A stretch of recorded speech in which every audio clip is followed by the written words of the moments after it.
You are now in the spooky celluloid bucket hat arc. Get ready. It's kind of like a Joker arc, but more fun because beach parties. Now I'm gonna be honest, and it's not a problem. It's not me admitting that I have a problem, but Vinegar Syndrome had their 10-year anniversary right after Christmas. So that means the Christmas, my money that I got from working on Christmas is gone now. Thank you. Very cool. I'm all over the place. I'm just. You see, usually I have, I show you, the DVDs first, and then the Blu-rays or from specific companies. But that's not what I'm doing today, because I'm feeling silly, and I also have VHSs. Now, who buys VHSs? A lot of people. It's now the hipster thing to do. Yeah, and I recently been to a flea market in Montreal. I'm sorry, I'm just running out of space because all my movies are here. So I recently went to a flea market, and I got what is probably my most impressive find in a while. Because let's be honest, in the wild now, even buying VHSs, there was a reseller of antiques who had a shit ton of horror VHS he was selling, which was an impressive collection of horror VHS, especially because most of them were in French, which is even rarer. But they were all like 15 to like $50, which is ridiculous for VHS. I'm sorry, VHS collectors, it's not worth that.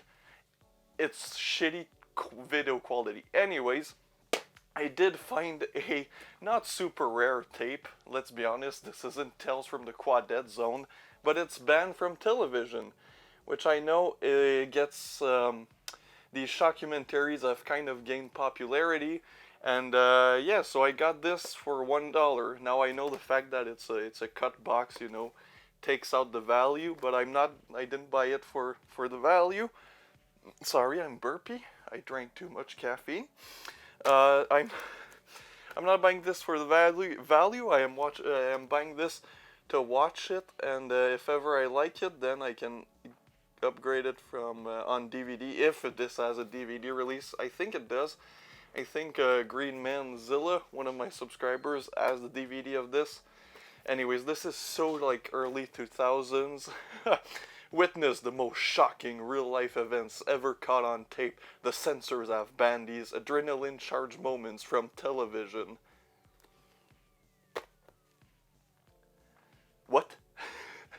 But now, yeah, it's always good to start a sentence with a but. But now, in this unbelievable video, you can see firsthand a public execution, a great white shark attack. I have a feeling that one is fake. A horrifying train accident, an explicit undercover video from a sex club bust. What kind of shows would have all of those things appeared on that makes them banned from television? This is so early 2000. Fall Line Entertainment. Oh shit, this is actually from 1990, 98? I don't know. So, yeah. Pretty happy about this one, especially because it was $1 Canadian, which is like 2 US cents.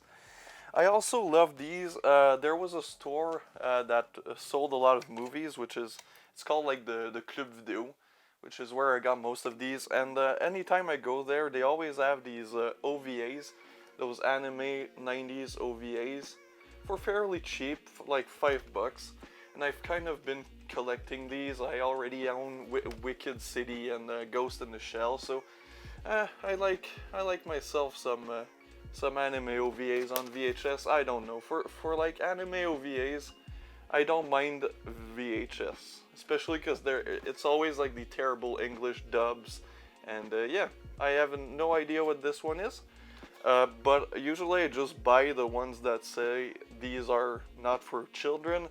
But this one was actually recommended to me by the guy that works there, which he's a super nice guy. He's always at the Fantasia Film Festival. He's kind of become a legend in the world of genre films in Quebec, and yeah, so he works there. This is the one that I bought at first because I saw the not for kids sticker, the little not for kids sticker right there. Yeah, not for kids. And this is the Gods of Tokyo, which I have no clue what this is. The original title. It's an Orion video, so it's distributed by the same people that distributed Wicked City. And I see a little 3. I hope this doesn't mean that this is episode 3, because I know that's what they used to do. You know. Yeah, it's Doomed Megalopolis Volume 3. So I'm not sure if that was just an anthology or if this is a series. Anyways, I'll watch it because, like I said, I love me some 90s anime OVAs, baby. I don't know why I did that. I said I was gonna mix things up, but I literally have my stack of Vinegar Syndrome titles that I bought from their 10-year sale. Yes, the 10-year sale, the famous 10 for $10, which, oh boy, did I take advantage of that. But the first one, this one I teased on my Instagram. If you're not following me, it's a spooky celluloid, spooky_celluloid, but for some reason I put 2 zeros for spooky instead of 2 O's because I'm terrible at marketing. Come! This is the Hong Kong Volume 1. This is the only one that wasn't from their 10 for $10 titles. And these are 3 Hong Kong films. I think 2 of them are Category 3. I think even one of them stars the infamous Anthony Wong. And also, speaking of that, 88 Films announced goddamn Taxi Hunter. So when that comes out, go buy it because I'm pretty excited. Anyways, this is the Made from Hong Kong. And by the way, I've decided to manually focus because it's better than my goddamn autofocus on this camera. So it comes with a little booklet. Okay, I thought those were tits. Those are clearly not tits. And yeah, so 3 movies. The Demon's Baby, Erotic Nightmare, and The Deadly Camp. And yeah, these pretty cool box set. It's this kind of a slip cover over a slip cover design that Vinegar Syndrome has kind of become famous for. So yeah, it looks pretty neat, bud. I'm gonna get crazy. I'm gonna switch up to a DVD I got at a charity shop, and that is The Nightcrawler, which was actually a recent film that I truly really enjoyed, and I wanted a copy, so this was 50 cents. And speaking of cheap DVDs, A Haunting in Salem. Why did I buy that, you ask? That's a good question. I've been asking myself that question ever since I bought this goddamn piece of shit. Alright, switching things up. Ooh, AGFA. It's a sub-label of Vinegar Syndrome, and these look pretty cool. It's Love After Death, and from what I understand, these are underground 16mm, early 70s, shot in New York indie films, which I just love that style, and kind of in the veins of like an Andy Milligan and stuff like that. So pretty damn neat. This is what I love about AGFA and Something Weird Video. They work together often, and they bring you like the strangest, most obscure films. I think these are 2 films, Love After Death and The Good, the Bad, and the Beautiful, both black and white. I think one of them might be in 35, shot in 35, but I'm pretty sure one of them is shot on 16, and it's like the New York underground film scene, which is pretty cool.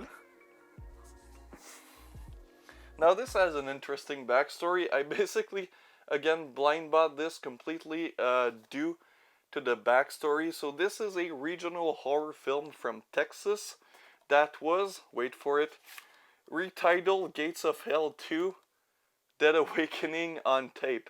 So basically the distributors of this film originally did the a Uno reverse card on the Italians. They were like, you like to rip off our titles and just add a 2 or a 3? Here we go, we can do it too. So I just love the fact that there's a regional horror film from Texas that was a fake sequel to a Lucio Fulci film. That is brilliant in every way, especially since The Gates of Hell was just the American title. So if this was released anywhere else in the world, they'd be confused.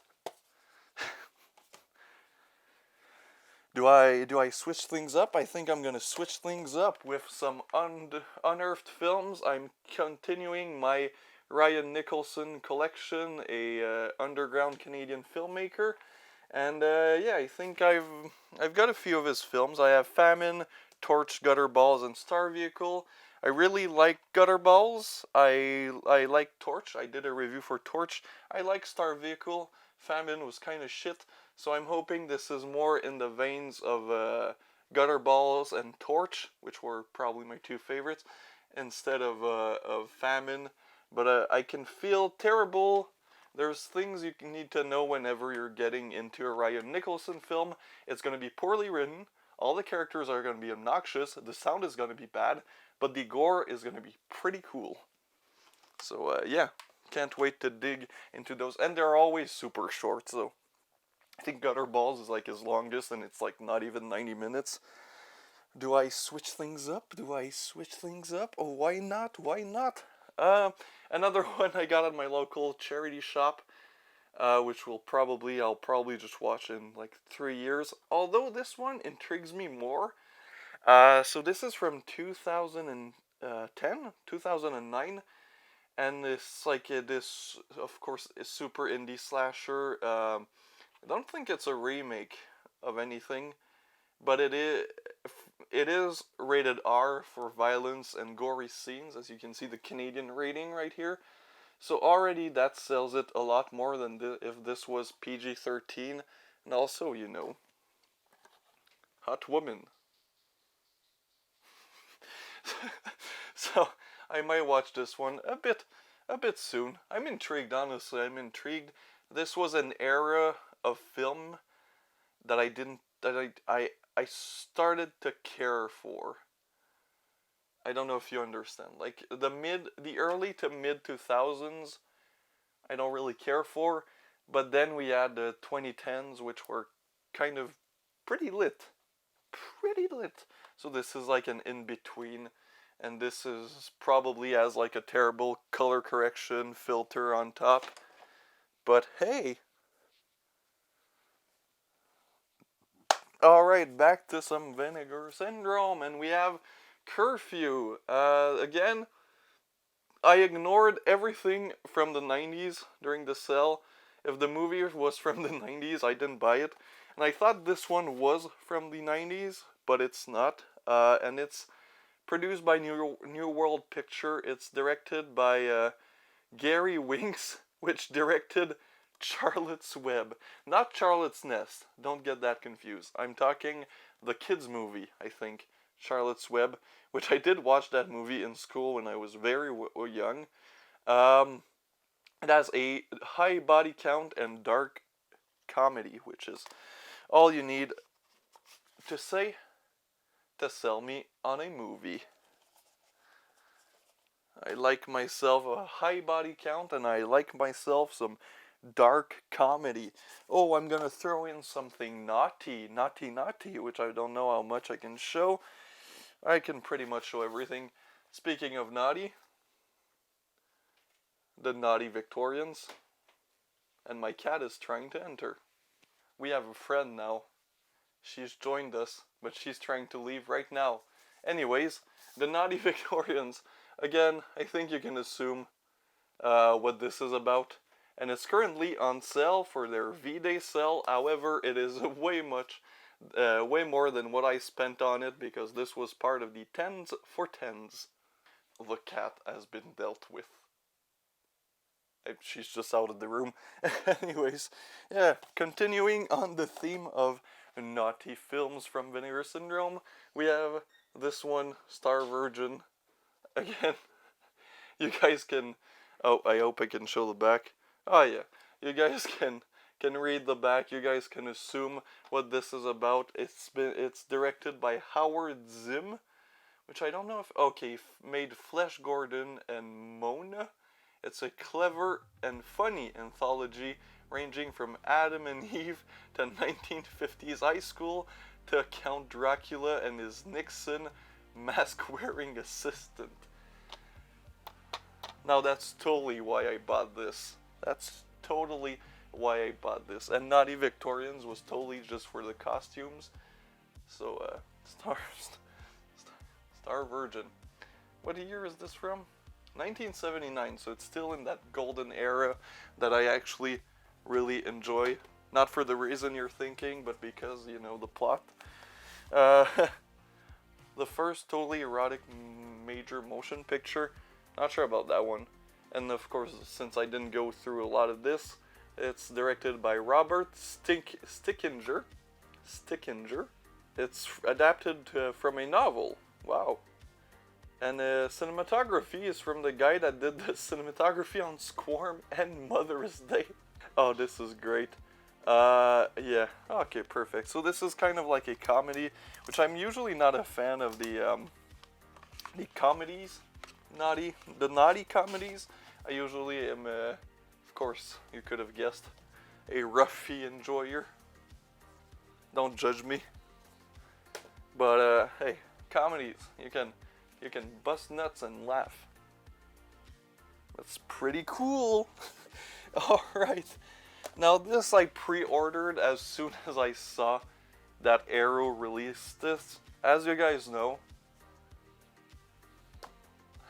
I'm a big fan of Japanese horror, and there was a period where Japan was pumping horror films, the early 2000s, late 90s, and that gave birth to a franchise that was remade in America, like most of them at the time due to the success of Ring. They just remade every goddamn Japanese ghost film under the sun, and this one was part of it. However, I don't care about the American remakes, I never had. So I wanted the original. I wanted to see the original. It's a Ju-on, the entire series. Now I didn't know there were this many Ju-on films.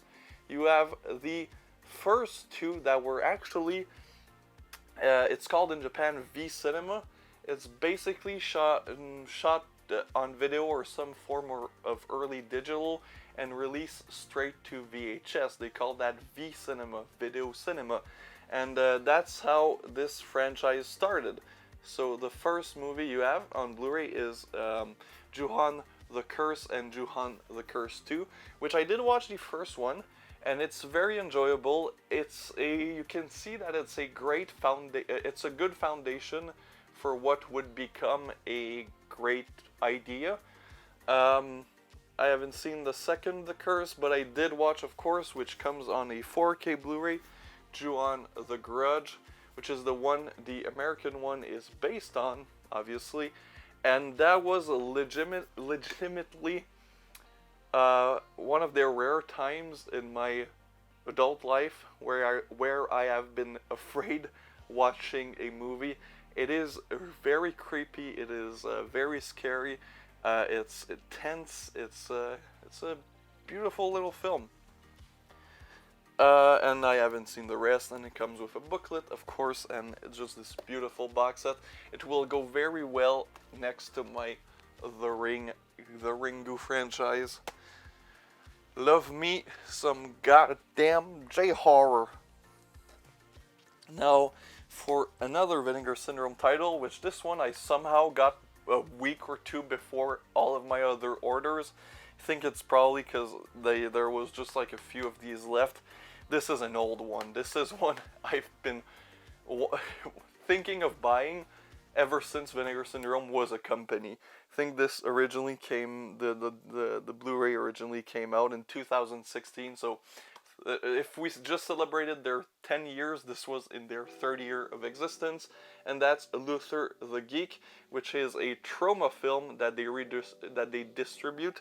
They used to do that a lot, and they still do, with girl school screamers and stuff like that. where I think what they do is they license the movies from Troma, do a better transfer than Troma would ever dream of, basically. Release them in limited quantities, and then I think Troma takes back the rights and do their own Blu-ray with the film elements. I'm only saying that because Urshel yesterday sent me that Troma did a Night Beast Blu-ray, which I thought the only Blu-ray for Night Beast was Troma, was Vinegar Syndrome, but whatever. So Luther the Geek, I haven't seen it yet. I've heard so much. This, like I said, when I was starting to get into collecting more boutique, more obscure stuff, this was one that I always wanted, but somehow never really got. This is like the updated cover. I think they have an older release that with like a blue case, because they used to do that, the blue cases. So I don't know. We'll see. It looks pretty neat. I only have 34 minutes left, which seems like a lot, but I talk too much. It was also my birthday recently, and my brother got me paprika, and I have a feeling he got this as a gift for me, of course. But I showed him Perfect Blue the other day, and he really loved that movie. So I think this is a gift for the both of us, because the gift of Satoshi Kon, which Perfect Blue I reviewed on my channel. I've rewatched ever since my first viewing. I think I've rewatched it 4 times already, and I only bought it last year. It's a great movie. It's in my top 4 on Letterboxd, whatever that means. Satan's Cheerleaders. Now you guys know I love my 70s trash, and this is 70s trash at its purest. This is also an old ass DVD from VCI, a Blu-ray, because it comes with a DVD Blu-ray combo. So this is 2017. I'm getting old. So yeah, this is about a satanic cult, I think, and cheerleaders. A satanic altar at the high school bodes ill will for the students. Bill, the janitor, decides he's had enough of the cheerleaders teasing. When he brings them to the altar, it's not the chapel of love. A great synopsis. Very cool.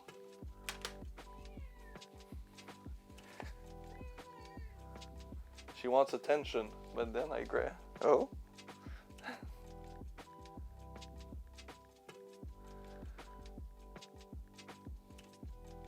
She's jealous when I talk to my camera.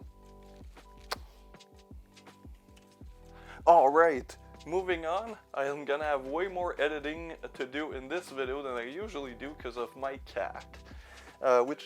She hasn't been like that in a while, so. The final VS title that I got during their 10 for 10, which in Canadian was $13 actually. It is Rush Week. It is another forgotten 80s slasher. Again, I didn't want none of your 90s shit. Please, people, stop releasing 90s shit. I know that it's now the decade of nostalgia, the last great decade, which kind of sucked. But hey, Rush Week.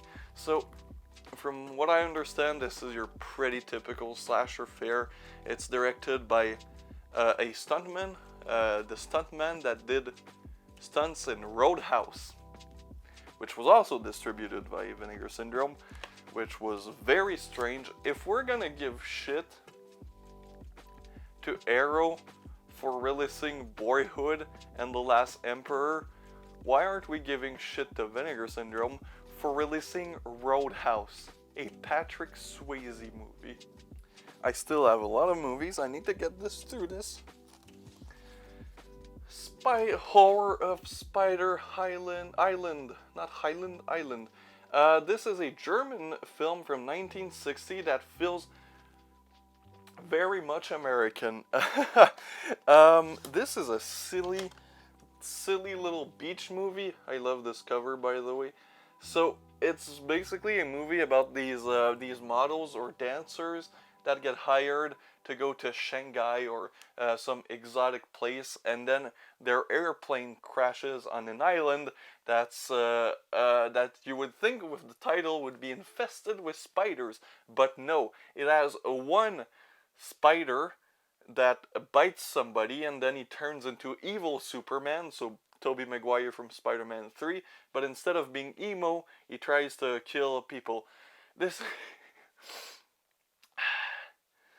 this is such a movie of its time, and basically the only man on the plane, that's the one who gets turned into a monster, and as soon as he does that, none of the women can deal with, working together, because they're women.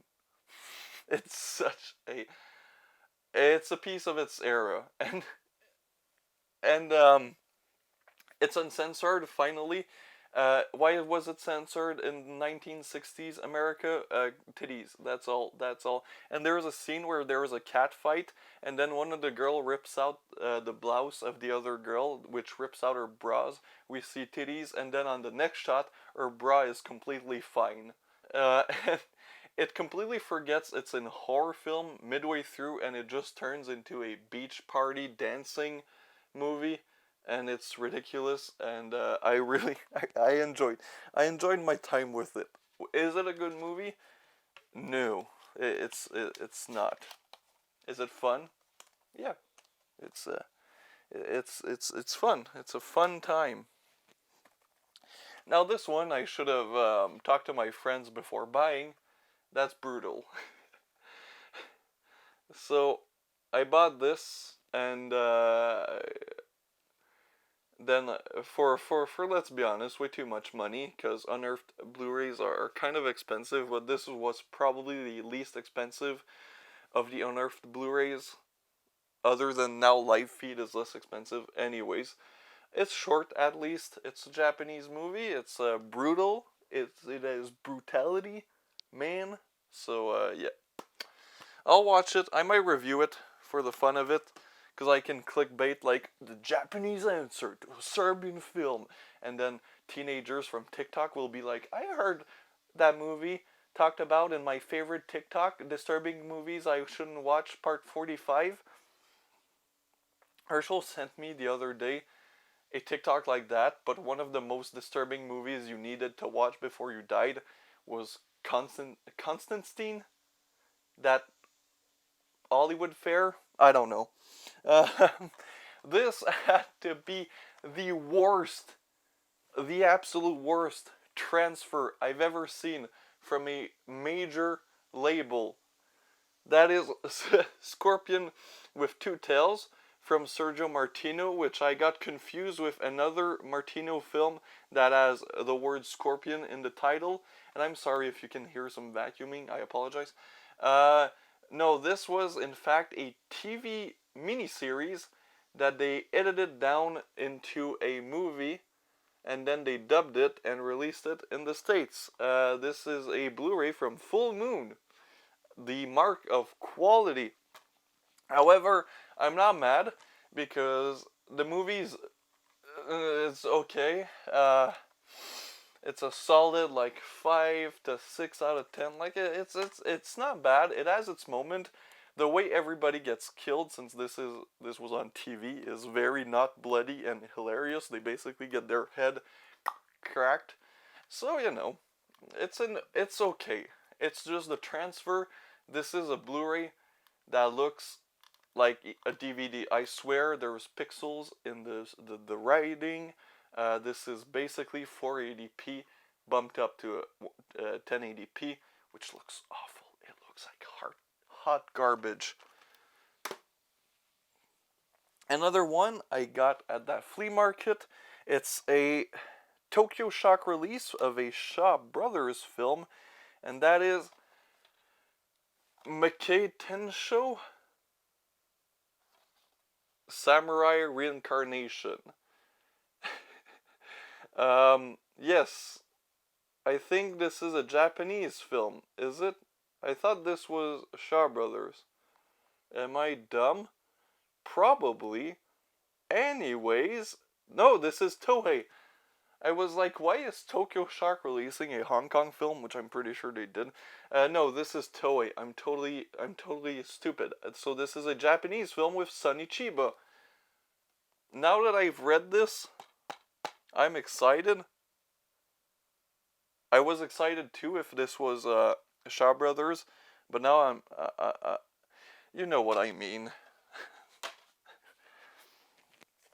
The final thing I think I got at that flea market. No, never mind. Almost the last thing. This is pretty cool. So this is Asian Tartan Extreme Infernal Affairs, which I think just came out on Blu-ray from Criterion Collection. This was $10. I'm like, I'm gonna buy this instead of the Criterion, because if I really like them, I'm gonna buy the Criterion, but I don't like $10. Why not? And I have a region-free Blu-ray. So this is basically the Hong Kong Godfather. So it's a trilogy of crime action dramas from Hong Kong, and this looks pretty fucking cool. Probably a lot of you that are really into Asian cinema have probably already seen them, and you've probably already loved them, but I've never seen them, so this looks pretty neat. Alright, the last thing I got at that flea market, which it's a Vinegar Syndrome title, it's The Werewolf versus Vampire Women, of course, starring the wonderful Paul Naschy, which has gotten so much love in recent times. I think a lot of his films are getting released either through Severin, Vinegar Syndrome, Mondo Macabro, of course, which is one of the most underrated distribution label ever. As someone who loves obscure European trash cinema, so I haven't seen this one yet. It's on 4K. It has three different cuts of the film. It has the American cut, the uncensored cut, and something else, and it even has a feature-length documentary with, of course, Mick Garris, Joe Dante, Javier Botet, Carolyn Monroe. Like, this is so goddamn cool. This is such a cool-ass release. I didn't mind paying $45 for it. That's how much I paid for this. It's probably gonna be on sale next week. Speaking of of European trash cinema, which I need to watch more Italian trash cinema because I might work on a project. Yes, the Jess Franco video is still coming out. I've explained myself multiple times now. Go watch my appearance on the Sick on Cinema podcast. By the way, I forgot to post a video about that, but hey, I was on the Sick on Cinema podcast talking about Jess Franco, so if you want to hear me talk about Jess Franco before I post that video, link in the bio. Anyways, this is Fernando Di Leo's To Be 20. So I was watching Mr. Parka's Secret Top 10 with Ernie something. Anyway, he's an editor for like a zine about extreme cinema, and he talked about this film in the Secret Top 10, and I was like, how have I never heard of this? This sounds right up my alley, you know, disruptive, abrasive, edge-pushing 60s, 70s cinema, European especially, and plus it's directed by Fernando Di Leo, who's a great crime thriller director. I own both the box sets that Raro Video put out of the crime with, you know, The Boss, the Italian Connection, so all those crime films that I really like. I didn't know. I know like the Italian filmmakers did everything, but I never thought he'd make a movie like this. But again, Mario Bava also made a great exploitation, confrontational, I think the guy was calling it, Rabid Dogs. If you've never seen Mario Bava's Rabid Dog and you love exploitation, sleazy, down and dirty, gritty 70s exploitation, do yourself a favor and watch Mario Bava's Rabid Dog. I know we think of Bava as this gothic giallo director. Oh, no, no, no. He knows how to direct trash. That Rabid Dog would have been the perfect movie for David Hess. However, David Hess did kind of play in the same goddamn movie, which was called Hitchhike. More Satoshi Kon love. I forgot I bought this. January 1st on New Year. A friend of mine was like, "You've never seen this? This is actually my favorite series." And I was like, "I'm ordering it right now." And I haven't watched it yet. It's only a 13 episode series, so it's not going to take long. Plus it's anime, so it's like 20 minutes each episode. But I'll get through it. I've known about this anime for so long, ever since I was an actual weeb when I was like 11, 12. I've known about this anime and I've wanted to watch it. I don't know why I decided to do this now. But better late than never. Especially since, now I've discovered Perfect Blue, which is the perfect film. I finally got myself a copy of Made in Sweden! Yeah, it's Made in Sweden! Which again, my friend from on Instagram and subscriber Green Manzilla, I hope I'm saying that right, posted a picture of his DVD from Blue Underground, and I really got to buy this. And I knew it was out on Blu-ray from Code Red. Rest in peace, Bill. I've kind of talked shit about you in the last podcast that we did, but I'm sorry, but rest in peace. So it finally got a Blu-ray release from Code Red. Doesn't matter. So I got it. It's made in Sweden. It's Christian Lindberg from Thriller, Cruel Picture, which I fucking love that movie. But and finally, the pièce de résistance, the Mamma Mia spaghetti. Which, no, this isn't Italian, I'm just dumb. Highly recommended to me from one of my good friends, Urshel, and pretty much everybody, Sick on Cinema Boys, I've talked about this filmmaker. I've known about this filmmaker, I've seen one of his films, and that is the Andy Milligan, the Dungeon of Andy Milligan. Look at this goddamn box set. Now, why am I extra excited? Because we'd never get the Severin box sets ever. I think we got the Christopher Lee one. But then House of Psychotic Women or All the Aunts BRs, which never got, and they're like $300. So this was actually reasonably priced. Plus it was a birthday gift. So you have a lot of things. First of all, you have Stephen Thrower's book, Lit, which is more like a goddamn book at this point, and it looks gorgeous. And then you have all of these, which it's Andy Milligan, I guess, himself, the man himself. And they're a bit crackly, these, but you have the Ghastly ones, which is the only movie from him I've seen. You have Nightbirds, which apparently is very good. One of my favorite YouTubers, Ben Simpson, did a video essay on Milligan and his films. It's a great video essay. You should get a better mic, Ben, but a great video essay. We have Torture Dungeon, Bloodthirsty Butchers. Just look at these covers. They're beautiful. The Curse of the Full Moon.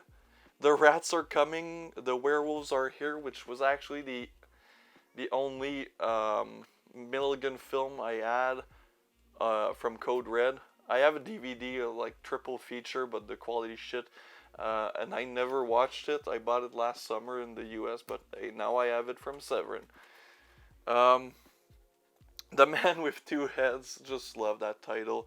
The Mad Monk, Guru the Mad Monk, of course. Legacy of Horror, Legacy of Blood. These are beautiful. Seeds, which is highly recommended from Urshel. Fleshpot on 42nd Street, which I think the Sick on Cinema Boys have talked about previously. Carnage, Blood, just Blood, which is probably the best title for a horror movie, just Blood. And finally, The Bearded Lady's Wake. 1998? What? What? He was still alive? I can't say how, like, I was on my ass whenever I saw this. This is such a beautiful box set for such a beautiful man. So that was long.